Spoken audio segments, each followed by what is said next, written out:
Angkor's vaunted water systems, its canals and reservoirs and irrigation channels, grew more complex to support the sprawling megacity.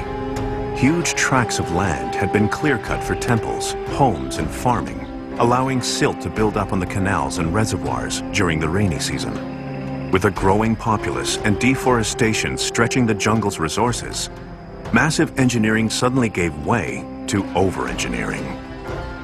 As we see the system becoming more and more complex, we start to see evidence of adaptations, people trying to patch things up, the system becoming more and more complex and unworkable. Overwhelmed by such a high-maintenance water system, food production and transportation may have gradually started to fail.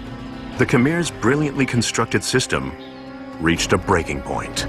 My own theory is that, like so many other civilizations, it got to be so wealthy and so grand and so complicated that it became irresistible as a target for others.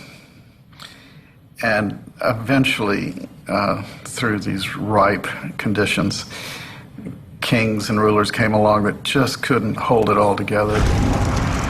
And after successive attempts, perhaps, by neighboring cultures, eventually it was taken over. In 1431, the city of Angkor was sacked by Thai invaders, and the Khmer king abandoned the site the next year. The jungle and swamp reclaimed its wooden homes and palaces, its sophisticated waterways clogged with silt and weeds. The city was lost, but the temple has stood the test of time, even though during the 15th century it was converted to a Buddhist shrine. Angkor Wat was never abandoned, and perhaps because of its extraordinary presence, its size, its grandeur, it naturally attracted people to use it. And that use changed over the years, but there were always people in it, they were always praying, they were always using it. Having built a celestial home for their king in his afterlife, the work of Suryavarman's engineers continues to create awe. 1 million visitors travel to the site each year, often just as inspired as the experts.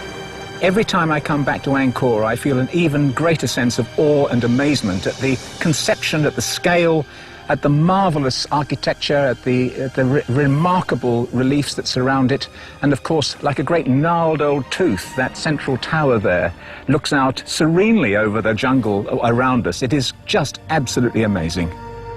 It continues to be as Suryavarman II intended.